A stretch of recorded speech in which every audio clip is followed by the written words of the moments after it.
This may not need to be said, but animating a one-off animation versus animating a macro are completely different. One has you animating for one-time use, so you only need to use keyframes, your curves, and you don't have to expect it to change length at any point in time. When you're making a macro, you either have to expect the user to use your exact keyframes every single time, or you can give them the option to edit it themselves. Today we're going to go over a few different options for making a macro. How can you make user-controlled animations? We're going to first look at how you can use like the keyframe stretchers, and then we're going to be looking at how to use the Anim Curves modifier. And if you don't know what Anim Curves is yet, you're going to learn. I do recommend watching a video from, I think Patrick Sterling made a video on this, so go ahead and check that out. I'll put it down in the description. It's a really good video and I really suggest watching it. But today we're going to actually go through how to use that to make your custom animations for any macro that you're making in the future. For any macro that you make in... God. Let's try it again. For any macro that you make in the future. So we're picking up right where we left off last time with our little non-animated template before, that we made before. All we really have animating is this confetti, which we're going to be changing as time goes on. I want to start animating the mouse because that's when we're going to be able to tell when our other animations are going to start happening. And I think what we're going to do is we are actually going to animate it from nothing and then coming up, so that you don't have to animate it later on with like Magic Animate from Mr. Alex Tech. We come into here after the merge one and just add a transform node, which we can do by doing shift space and typing in XF for the short form of transform. And every node has a short form, by the way. We can get our transform one here and we can see this controls everything all together. And we are going to have everything centered around the middle because I think that works just fine for our needs. I think what we want to do first is make sure that our mouse is in the dead center. It's not quite. Let's move it over some here. Let's add a grid. If we come into here and right click, we can come down here to guide and we can find a bunch of different guides to add. So if we press show guides, we can see a bunch of the like default preset guides. So we can see right where our center is, which is what we want for this case. We're going to kind of estimate it. It doesn't have to be exact because it's a little bit tough to make it perfect when you come down to this kind of stuff. So we're going to estimate maybe a little bit more to the right and maybe a little bit up. Actually, maybe a little bit more to the left. And I feel like that's probably around the center. And we're doing this, by the way, not just because we feel like it. We do feel like it, but because this is where the center point of our animations are going to start. The very center of this frame is where things are going to start coming from. So our button is going to probably happen... I'm probably going to have two stages of animation. We're going to have the mouse come in, and then the button is going to come in right after the mouse. So the mouse is going to come up. It's going to probably twirl off to the side so it has enough room to reveal where the button is. The button comes in, maybe a similar reveal to what we have when we're changing the button. We'll take a look at that today. And then we want the mouse to come up, click the button. The button's going to shrink, pop up, bounce back to its regular size, and while it is coming up from the in, it's going to release all the confetti, and the confetti is going to fall throughout the rest of the animation until it is done. I'm glad we have all that understood. So today we're just going to be looking at everything besides the confetti part. We will be putting the confetti where it needs to go, but we're going to be ignoring how it looks because it doesn't look very good right now. So to animate these, we can simply do keyframes. So let's start from the very beginning, put down a 0, and let's make this keyframed, and let's do, usually the more the merrier. We're on a 24 frames per second timeline, so we're just going to do a half of a second right here on 12, and we're going to put this up to 1. And this is going to just scale everything up to 1. We're going to make sure that this has a transform as well, right after, I mean, the button code, or not the button code, but the button nodes. And we're just going to make sure that this is scaled down to 0 for now. What happened? Wait, no, seriously, what just happened? Did you guys see it?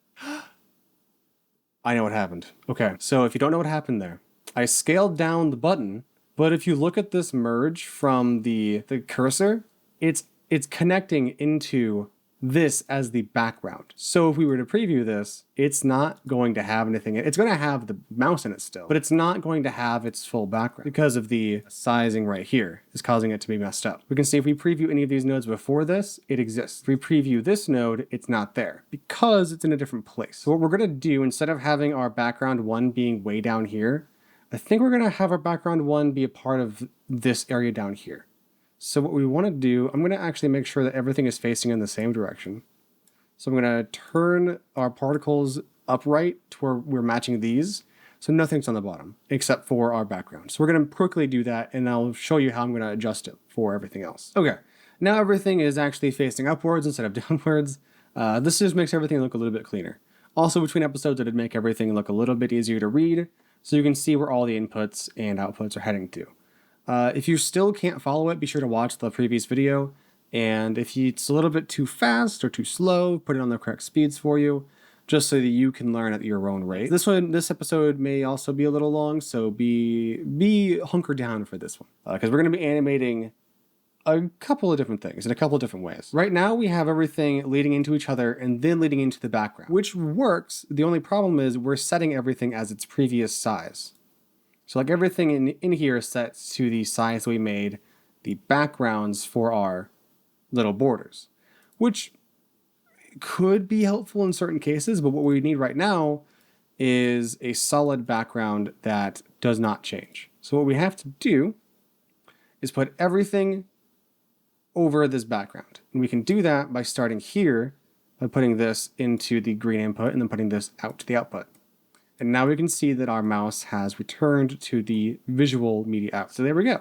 Now we have everything is being based off of the 1920 by 1080 instead of it all being based off of this 1304 by 1324 size. Now these are being scaled correctly. And this one does not have to be scaled to 1920 because we are doing that border effect. And keep in mind that these also have their own scalings. Now they may be 1920 by 1080 just because that's how these systems work.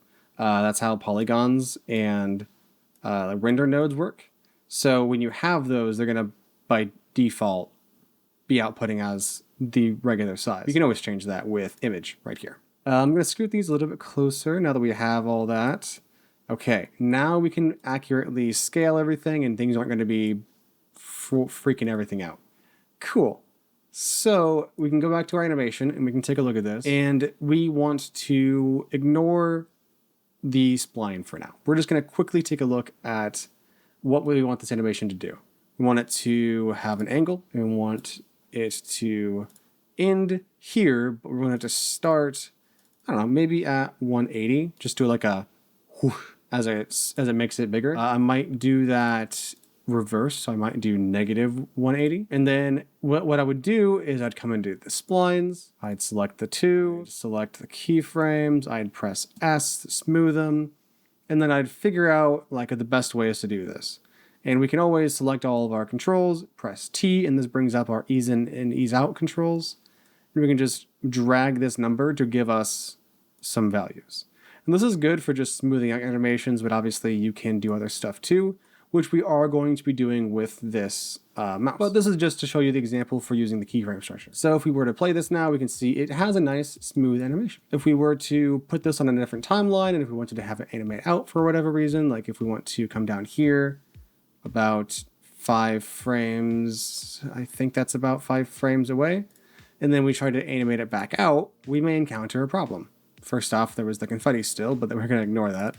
And we're going to do negative 180 again, so it goes out the same way.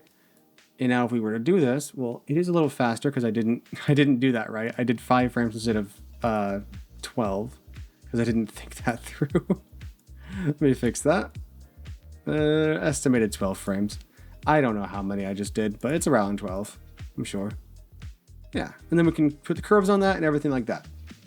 But if we were to extend this now, and the user were to use this in other projects, at the end of the regular comp, it's going to animate back out. So to fix that, they implemented a keyframe structure node, and you can add it, and what it does is it will take your animations and let them run, but then when there's no keyframes, it'll just sit still and nothing will happen. So we gotta figure out where our keyframes are happening. We're gonna look at any of the nodes that are keyframed, or look at the last keyframe in the nodes, figure out what frame that's on. So this one's on frame 12. I'm gonna do, yeah, so this needs to be how long the comp is. So we want this to be 0 and want this to be 220, since that's roughly where that's at now. Then we want this to be the last frame of our keyframes. So we want this to not be 12, but maybe 13. So we have 1 frame after our animation happens, and then it'll just stall. It's not that it matters that much. I just like to have a buffer frame just in case. Then we got to figure out where this other keyframe is on here, and we can see it is right here at 105. And once again, if we do 104, one less than this time, we can see it's going to work just fine. If we come over here to our timeline, run through it. Let's actually put this back on 120. Yes, that's what fixed it. Okay, so I had that wrong. Since we made the animation on the 120 frames length comp, which is like 5 seconds comp, then it needs to be that number, not the new number that you just dragged it out to. So if you're on this screen, you just do like undo, and then that's your new accurate frame number, which is 190. And if we were to play through this on any different length, it would also have the same keyframes. Let's go ahead and remove our guides. We don't need these right now. These are really good, but they have a lot of different problems. There are various reasons why you shouldn't be using keyframe stretcher. For one, the nodes themselves can be really, really buggy, but there's also ways to do keyframe stretchers within the nodes themselves. So if you have a node that has animations on it and you want to use the keyframe stretchers, all you have to do is right click, insert, and find keyframe stretcher right there. You add that, and then you can set up the same stuff you just did. So if you set this to 13 and then set this to 104, and now if we were to do this on and anywhere else, it would be doing the exact same thing, but only on the sides now. So if we extend this, we're going to see something different happening. We're going to see when it hits this point, it's going to spin, but it's not going to zoom out until the very end. And I do recommend, if you do want to use the keyframe stretcher, do it on the control itself, because that avoids a lot of bugs that can pop up. And it also is especially helpful since each animation can have its own ending frame. So you don't have to worry about if you have one node animating at the very beginning and only at the very beginning. You don't have to worry about it like waiting until the very last keyframe for it to stop trying to animate, or whatever it's going to do in that meantime. You know, however you want to think about what the keyframe stretcher does in your head. But essentially it just drags out that last animation until the end of the comp. But we can get that exact same effect with something else. So what we're going to do is we're going to just remove all these animations because we don't need them. And we're going to actually end up adding Anim Curves. So if we right click on any of these controls, modify with, come over here to Anim Curves, it's going to give us this maybe a little bit confusing pop-up. This is designed for any sort of animation without needing keyframe. We were to come into the spline panel and look at the lookup, we can actually see the curve that this animation is actually going to make. And we can edit this as well if we wanted to, but we don't have to right now. So we can ignore that and look at that later. We can change source from transition to duration or custom. It's up to whatever you want, but we're going to do duration. We can look at all this stuff in a second, but we can also set the curve speed, a bunch of different things. But we're going to jump down to scale and offset. Scale is basically your end number of the animation, and then the offset is the first number of the animation. So since we're on frame 0, it's going to expect this to be the very first number that we're going to see. So we're going to make this 0. 0 is fine. But we're going to make the scale up to 1 instead of being at 5, because that's a little extreme for just a 0 to 1. And if we run through it, it's going to do that animation.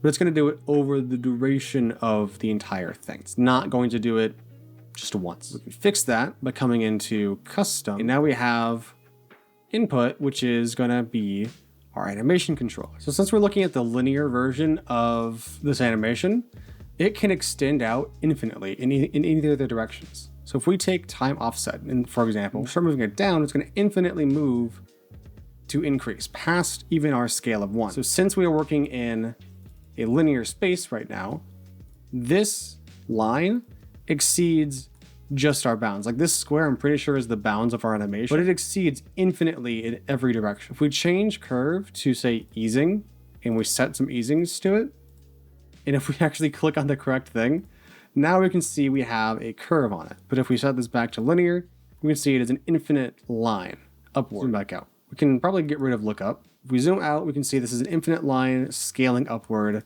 from 1. We can see it is taking our 1 value because we were taking it all the way up to 1, and then it just kind of ends because that's where the end of the comp is. If we were to change duration, or if we were to change curve to ease, we can see we get some eases. We don't have to actually do anything in here. So sine is probably the slowest. Well, let's make this none.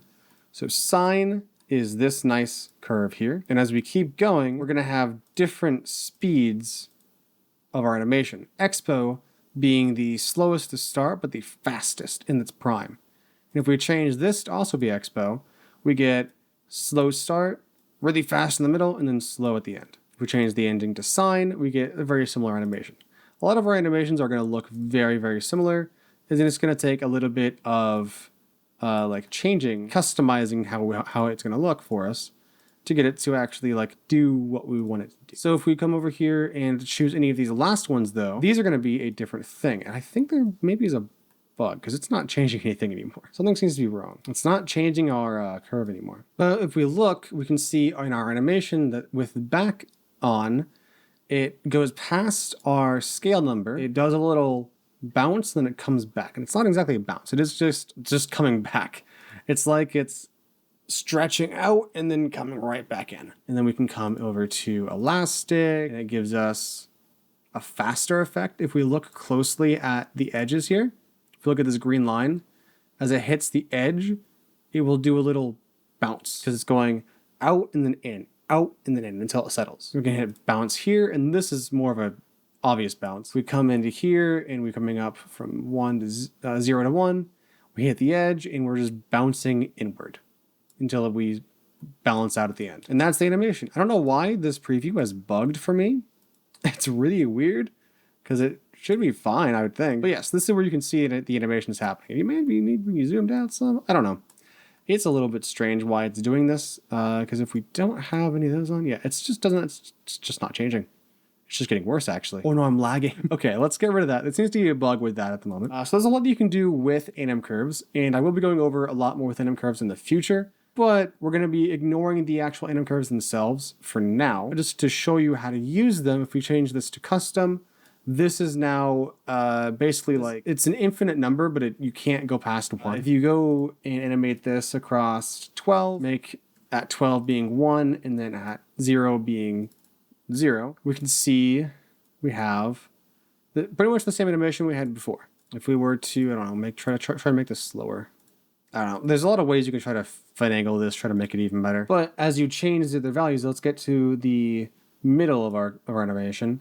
If we change these values, like time scale, if we make this bigger, it'll make it happen faster. If we make it smaller, it'll happen slower. So if we make this 0.5, it's going to happen a little bit slower. If we offset this time, it's going to literally start the animation at a different time than what our keyframes are. So theoretically, you could animate this to be 1 second long, then you can just give them time offset, and then they can set whatever, like whenever they want the animation to happen. And then they can kind of adjust this as well to give them different time offsets and speeds and whatnot. But it's kind of more of, this is what's made to you, this is what's used to make transitions and different things like that. And we'll have a whole video going over just transitions and how to make those, because those are also more complicated. But this is really cool because this is exactly what I use as my basis for anim utility. For those of you who don't know, I have a free animation plugin for Davinci Resolve, Fusion specifically. This works in both Resolve and Fusion standalone, so if you want to use it in either one, that's fine. You can get it from Reactor. You can find the link for that down in the description. I'll have a link to the Resuck Less Forms Reactor for that. And you can get it from there, and you're able to animate any control with no keyframes, and you have really easy controls you can just give the user later on. And these are really, really cool, and I'll probably go over how to make these sorts of things. But that's going to be another video on like making an animation engine for yourself, just so that I can teach you guys how to do that. Because it is a little bit complicated, because you have to first think about what you want the user to have control over for every single animation. You have to figure out what animations you want them to be able to do. If you want them to have a simple 0 to 1 scaling, like just a simple slider basically, or do you want them to have more complex animations to have like multi-point stops? We can get into all of that in future videos. For right now, let's actually get rid of our modifier. We can come up to Tools, right click and remove Anim Curves, and let's just reset this. Now our animations are all gone. Let's come into our transform node. Let's launch our script, which we can get down here, script, find the Fusion Pixel Studio folder that was made from Reactor. There will be 2 different folders if you have my other, any other script from me. Where the reactor creates a brand new folder. I wish there was a way around that, but there's not. We can open up the Anim utility GUI or GUI, and then we can start animating. So what we want to do is we want to figure out what control we want animated first. So we want to figure out size. We're going to type in size, and then we're going to select it. We can give it a custom name different from this one, but by default, it just takes the node name and then whatever control you wanted to animate. And this is the base name for all of the modifiers that are going to be added to that control. So we're just going to paste anyway, just like that. And we can see it automatically starts with it being at 0. We're just going to move this over here out of the way for now. If we come over here to our modifiers, we can see we have a control. If we were to run through the animation right now, it will do a 0 to 1 scale over a second, because that's what's happening. We have it starting and ending at 0, if we set this back to 0 now, and we have it ending the animation at 1, like resting at 1. We also have the length for both the in and out being set to 24. We can set this to 12, and now this is going to mirror exactly what we did before. Just like that. Now it's 12 seconds long, and it ends at 12, maybe a frame after. Pretty cool stuff, but where's the animations? Like, why can't you change the curves? It's just a fluke of having multiple things added at the same time. If you come off of it and then click back onto it, you get all the other modifiers. We can get the Anim Curves, which I just have the different drop-down options because linear was breaking in this plugin, so that's why I don't have linear on here. You can set it for both the in and out. You can undo the out, so it's just the in. You can have it the other way around. You can fully let the user remove the animations by unchecking both the boxes. Simple stuff like that. And we're just going to do this for all of the things we want to animate. And we already have this down pat pretty well. We have it just scaling from 0 to 1. If we come up here to tools, go over here to angle, and we want to animate this just like we did before. We search for angle and do the exact same method. You can see it's added it onto there, but it's not going to have any rest number because the rest number is going to inherit from the control that you're animating. And since we started out the control at 0, instead of starting it out at like -180 like we were animating before, it's going to bring in the number 0 instead of bringing in an actual different number. If we were to actually remove this from here, and then we had this set to -180, it would actually set it to that. But I don't think it's actually going to work. Yeah, because it already exists. And that's why it doesn't do that, because the modifier already existed. So it didn't actually have to do anything. Click off of it, click back onto it. We can see we do have everything in here and labeled correctly. We can see that we can see what is for size and we can see what's for angle. So we want the beginning number to be -180. We want the rest number to be at 0. And then we want the frames for the length of the animation to be 12. We run through that now. It looks exactly like what we had before. We can also come into our curves and just make them a little bit cooler looking. So for the scaling, I think the size is okay to not have any special like bounce or any special animation of any kind. But for when it comes in, I feel like it should have some kind of animation for the spin. And I think we're going to do a bounce for that maybe. So if we were to run through this, I think it looks okay, but maybe not a bounce, maybe a back. Yeah.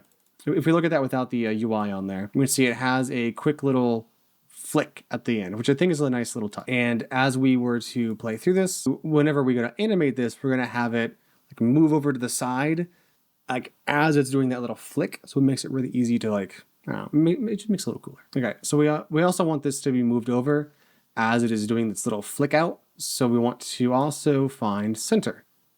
We can see that center actually uses XY values instead of doing a slider, but we can still animate it, don't worry. If we click on center and paste it, it's actually going to add a vector onto it instead. So a vector result is essentially converting your point value, the XY coordinates, into a slider and an angle. And this is the center point of your animation. This is the distance from the center point, and this is the angle that the distance is going to be set to. So if this is set to this certain angle, we can see where it is right here. This is the angle line. So we spin it around, you'll see that it moves all around. Let's move it up this way, and if we were to click off, click back on, find our modifiers for our center, for controls. If we were to change the start and end number, we can see that this GUI is moving all around the screen because this is where it is sliding to. So we want it to probably start around here. Let's make the length actually even smaller. We still want it to be around 12 actually, so let's keep it at 12 frames.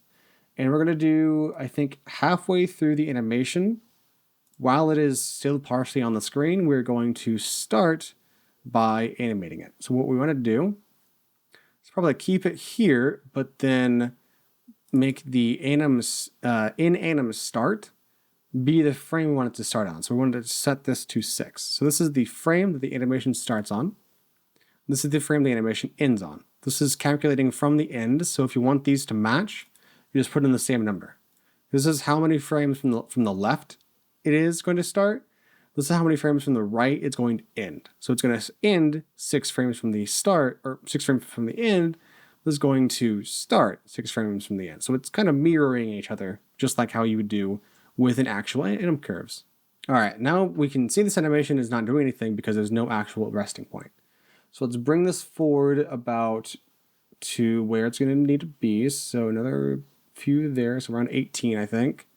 And we just want to put this where it needs to go. And we're just going to move this over to the side. And it's going to be over here because this isn't actually its final point. We need to animate one more thing.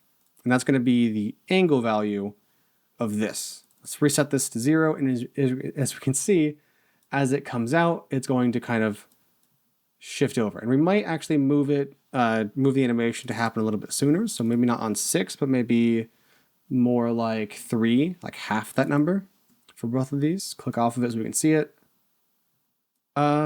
This might be good when we actually have the other animation going. So let's go ahead and go into here.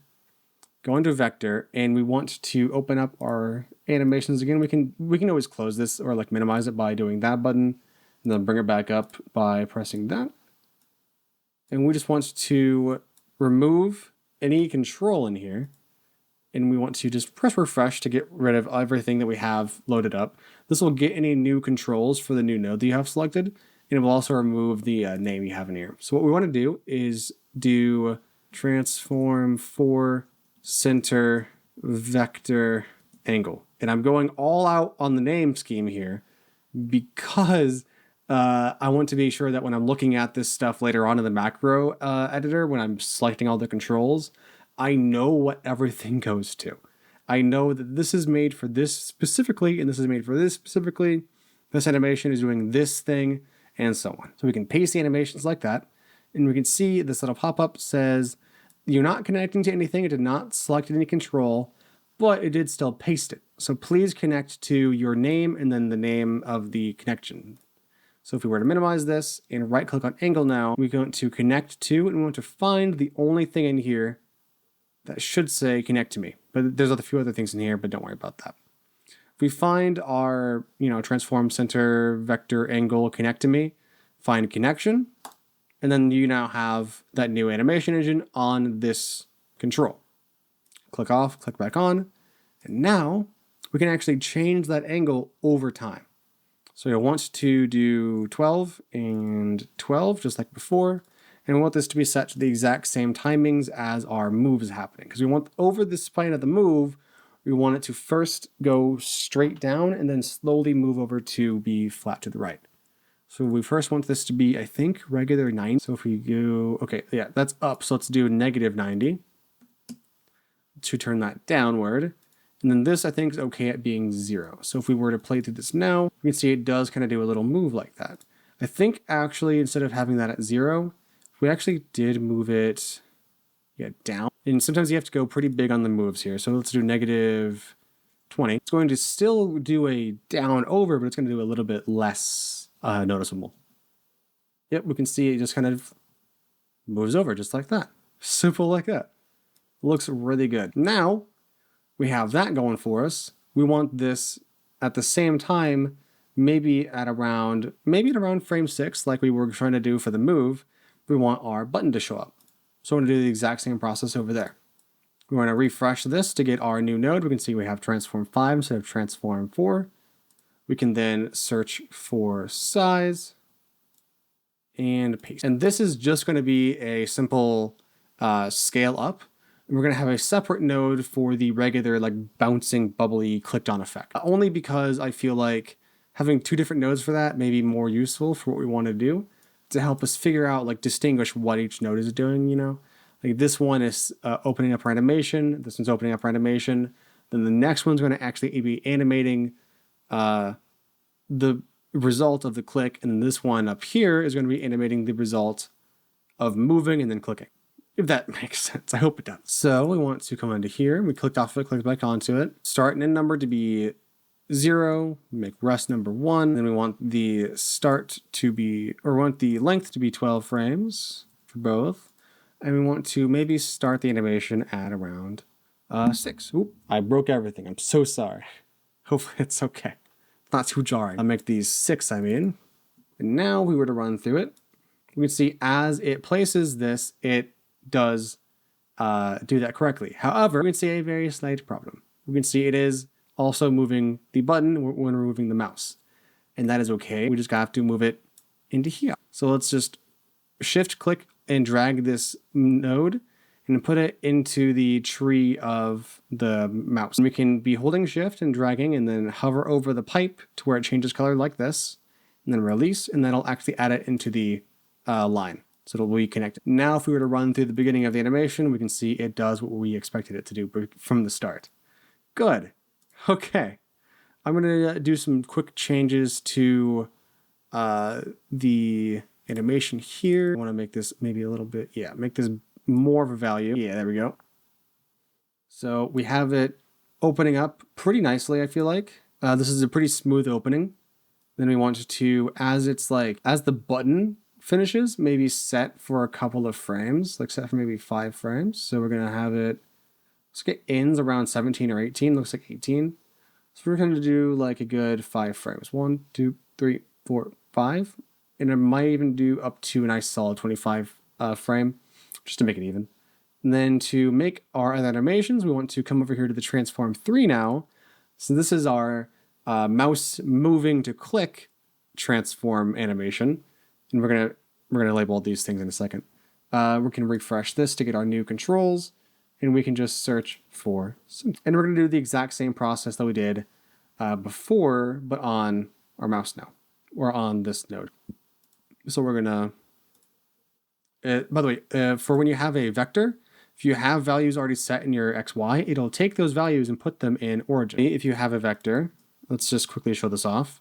If you have values all sort of skewed like this, if you were to make a vector result, it'll actually put those values into the distance and origin instead, or the distance and angle instead of the origin. That was hard for me to say.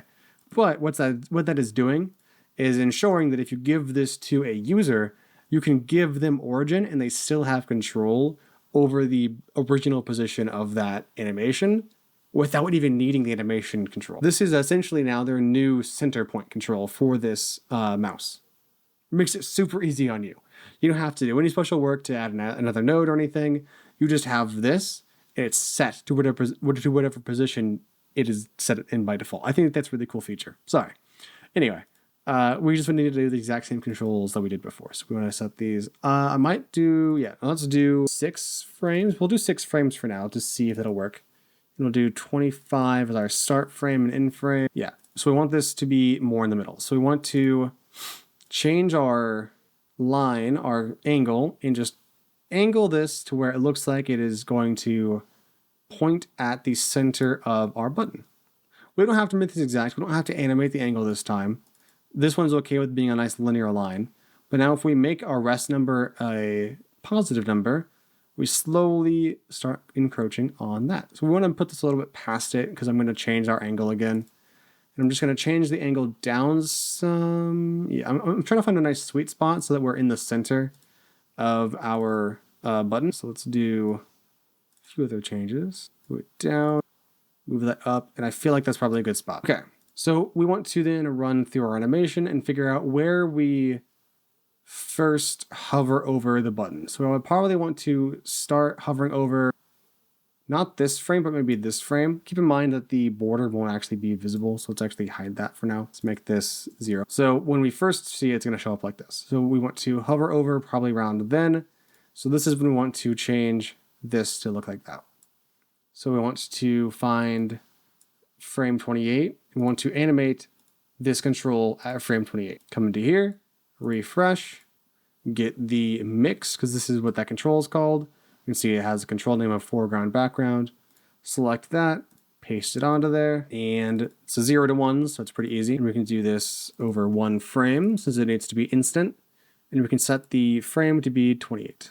And this only has to happen once, so we'll remove out. And now this is a simple single time frame animation. Super cool stuff. Might change the length of this animation to go from 6 to 12, so we're meeting in line with everything else, which does mean that this does happen later. If we track our happenings, we can see, I mean, that could still work. That's probably more of actually accurately how a mouse works. So if we want to keep it like that, we can. Let's see what it looks like. Yeah, I think it looks fine. All right, we're looking really good right now, actually. Now all we have to do is animate the button to go in and then back out. We're not going to actually animate the cursor doing anything while the button's animating, only because I feel like that would kind of be pointless. I don't know. It takes away from the button animation, but I think right after we have it going down, I think right as it hits its smallest point, the pointer, the cursor, should go away again. So instead of going away at the very end of the comp, we're going to have it go away right after it clicks it. Does that make sense? I hope it does. Okay. So we're going to come into this area here and we're going to drag these over just to give us room for one more transform node. And this one is our bouncing animations. So this one's going to be refresh. We're going to get size again, and we're going to come over here to modifiers. Needs to be not 0 to 1, but like 1 to 1.5 maybe. 1.5 is a little big, so we may do like 1.15. This is happening really fast, but now if we were to go into here, figure out, let's say click here, so around frame 40 is probably a good spot for the click to happen. Now we can see we have the mouse coming in, click. We actually want to invert that, and that's my bad. We want this to be at 1, then this needs to be a smaller number than that, my bad. So we'll make this 8.5, the inverse of that other number. So we can already see it's doing the out animation because of the length of our clip. And this is kind of the beauty of it. If we play through our animation right now, we have the animation. It's happening right now. It's not great, but it is pretty much done. We can change these to be, we want the first one to probably be 6, so it's really fast, and the second one to be a 12, so it kind of has more time to bounce. We want to change the out curve to have a maybe bounce, maybe elastic. I'll look at a few options. If we were to play through it, we can see, so the reason why it's kind of stalling there is because it's waiting on the inverse of its number to happen. So it has a little pause because it's waiting for the 40 from this side to happen. And that's why it kind of stalled. And then the 40 minus however many frames it's going to take happens, and then it pops back out. We can change this by calculating this number from the start, and then putting this number to be the exact frame number that we want it to actually start on from the left. So right now it's doing both of the exact same frame. Let's make this set to about, let's do 48. That's 2 frames after the end of the animation. I feel like that looks pretty good. We can then, yeah, if we look, there's not a whole lot of stuff really happening. It's not really like animating too strongly. I might make these numbers a little bit larger, so it's a little bit more of a drastic change. So let's make this another 10 down. Let's change this from bounce to just back. Let's see. I feel like that looks okay. Yeah, I feel like it works for what we're going for. You can obviously be tweaking this as much as you want, but I feel like that looks okay.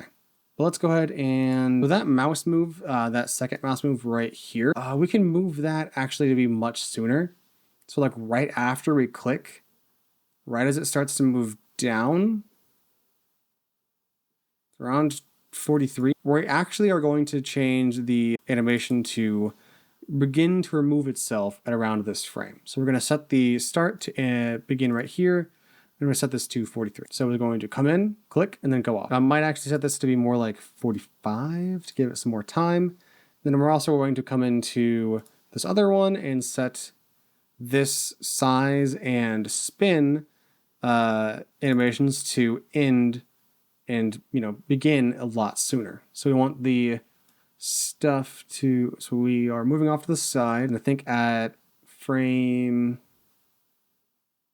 I think as it hits its bottom, we want to start having it spin down, which I think also means we're going to have it start moving a little sooner. So maybe more like 40. Come into here, and we want this to start happening now. So we're going to do the exact same thing. Do that, set that to 40. The same thing for the angle. Okay, and now if we were to play through it,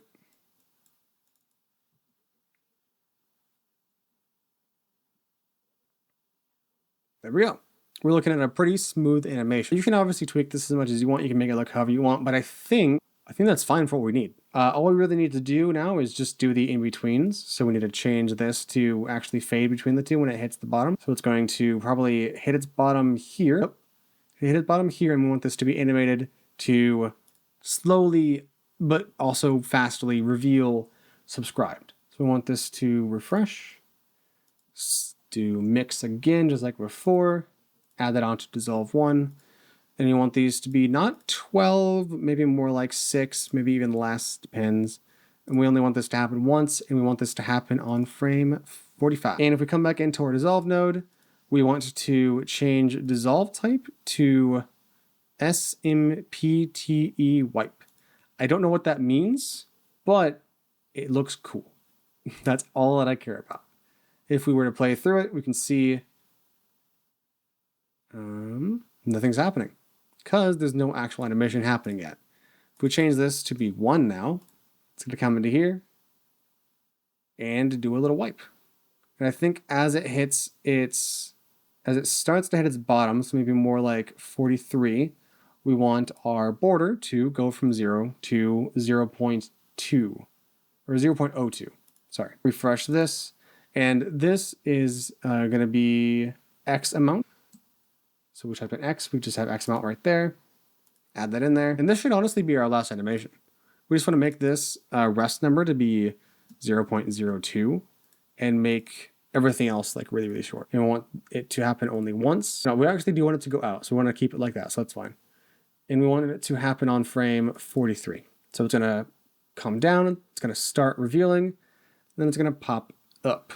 And as we can see, there's a slight problem with the border on the subscribed version. We can see that right there. Maybe it's just an oversight. Yeah, because of the different size of the text and subscribed, we need to make our image a little bit bigger.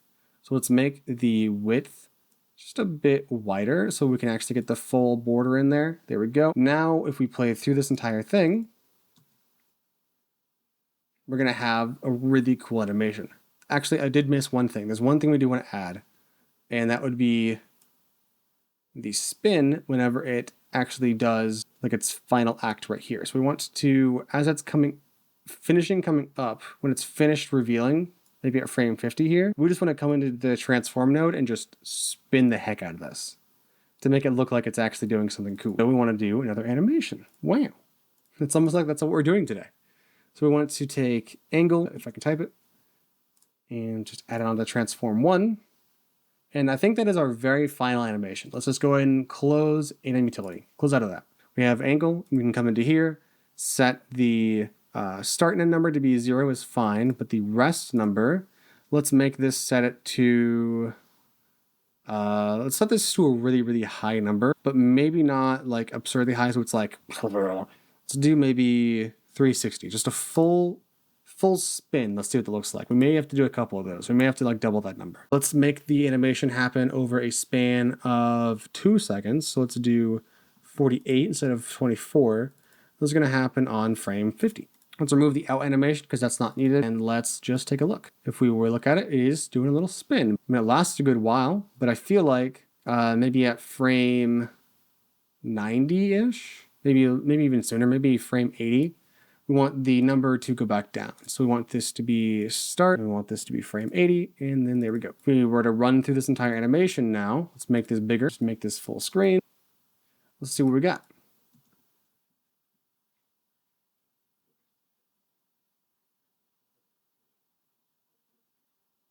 All right. I'd say there's really one thing we need to change, and that's when the confetti happens. And we can do that by coming into P emitter and changing where these keyframes are. Remove all these keyframes, and let's come into scripts and get our script again, which I have that set to be A to bring it up. So I can just bring it up with A really quickly.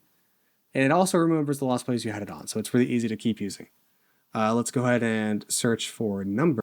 And this is where things can be a little bit tough with these nodes because there's a lot of things named number, like number something. So we want to scroll through and find the control straight up just named number. And there may be a problem with this node. There we go, number. P emitter number, paste that boy, and then we can get it over here. Click off, click back on, and we can see all the controls. And we can see even the instance node has the same modifiers, so we know the animations are being transferred over. Okay, so this is the confetti, and we want the confetti to happen as it is coming up. So right around here. As it's popping up at around frame 50, we want our confetti to just pop up. So we want this to be start and end number being 10, rest number being 0, not lasting 24 frames, but we want this to last 3 frames, I think. And we want the out to happen, I'd say, like 10 frames after the in. So let's try looking at this and see what this looks like. It's not looking good. That's what it's looking like. Why is it starting at this? Because I did the numbers backwards. That's my bad. Let's do that. Okay, so we come into here. Boop. We can get the confetti. Woohoo! Now the only thing with the confetti is right now is it's just taking too long for the animation to finish. But if we were to look at this, preview it over here, I'd say we have a pretty good looking animation. Like that looks really fucking fire. And before we go ahead and call it quits, I do want to go ahead and show off that you can extend out the length of this animation. If you do extend it out though, you'll see that certain things don't actually adapt to the length of the animation. So we can see we can have everything happening all around the same time, and it kind of just stops, but it kind of just hangs here until the very end. So the only animations that will actually be reflecting out are going to be any of the out animations you have in this macro. So this one in particular is a simple stage animation that does not necessarily have many ins and outs, but we do have the only out being the downscaling of subscribed. And maybe even a few things from the first animation that we could also remove. But for this example, we don't really need to worry about that. Pretty much the reason why some things aren't animating back out at the very end of the clip or like adapting to the length of the clip is because when we changed the method that the out animations were happening from being calculating from the end to calculating from the start, that essentially makes it to where it is going to be as if it is keyframed at that spot, and it will happen at that frame, not from the end that many frames, but just that frame in the comp, if that kind of makes sense. I'll try to explain it better in the future if you need help understanding it, but that's kind of me trying to explain it the best I can for you. It will extend out as long as you need, but it'll just kind of sit there. So a good length for this animation is probably ending maybe around there. That's a good time for the confetti to finish falling, and then it's enough time for like the button to zoom back out. So yeah, that's gonna animate the macro. In the next video of this series, we're gonna go over how to turn all of this now into macros. We're not gonna get into actually turning it into a macro yet. We will be getting into doing custom controls and figuring out what we want the macro to look like. So we're gonna figure out the layout, we're gonna figure out what user controls we need to add, and figure out any expressions we may need to add to connect things together to do certain special fancy things. Huge thank you to everyone real quick for 550, 60 subscribers, however many we have now. It's been a huge, it's just been amazing. I don't even have the words to describe how cool this is to be hitting 500 plus people subscribing to my channel, watching my stuff. I have like maybe 600 views in a couple of weeks for some videos. I'm growing, I think, at a decent speed. I would love to get your feedback and I'd love to have you share it with your friends and all that kind of stuff.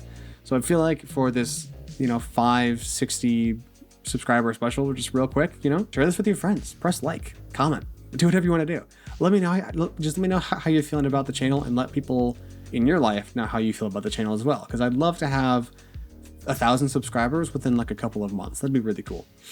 Especially with the release of a new product coming out, which this video may be slightly related to. That was the wrong eye. Got it. Okay. In the next few videos of this series, we will be going over some Lua stuff. So like Lua scripting is going to be involved in this to a degree with buttons and stuff. So if you are not familiar with Lua yet, please watch the first video of my Lua series right over here. There's a second video out as well going over the Davinci Resolve specific things that Lua has to offer and just scripting has to offer for DaVinci Resolve in general. And if you want to watch those videos, please go watch them. You'll learn a lot about Lua. You don't have to get into actually scripting for DaVinci Resolve, but if you want to know macros, you'll want to know Lua. So go check that out right over here, and I'll see you over there. Happy animating.